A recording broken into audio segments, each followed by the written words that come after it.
Sa mura kong edad, naisuko ko ang sarili ko. Para kaming magjowa. Sana balang araw ay maging kami na ni John. 17 years old ako nang may makilala akong lalaki. 19 years old na siya. Gwapo siya. Pero maloko. Nang dahil sa pang-aasar sa akin ni John, parang natutuwa niya ako sa kanya. May kasama ng kilig. Inaasar na tuloy ako ng best friend ko kay John. Parang kaya niyang paamuhin yung tigring ako. Then, Feb 16, birthday ng best friend ko. Magkasama kami ni John.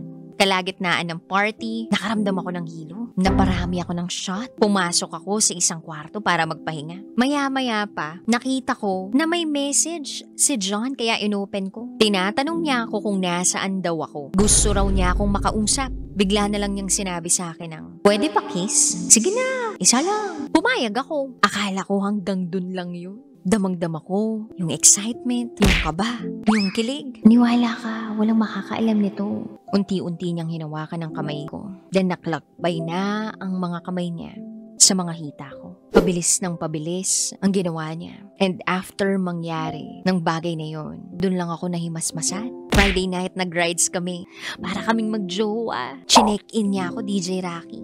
Hanggang sa pangalawang pagkakataon, may nangyari. Sa mura kong edad, naisuko ko ang sarili ko sa taong mahal ko. Sana balang araw ay maging kami na ni John sa tamang pagkakataon, sa tamang sitwasyon at sa tamang oras. Wow! Enjoy na enjoy sa mga videos namin. Nako, Marami pa niyan dito, kabisyo. Kaya para mas feel good ka, I-like mo na ang video na to. At mag-subscribe na sa aming YouTube channel! Don't forget to click the notification bell Para lagi kang updated sa amin.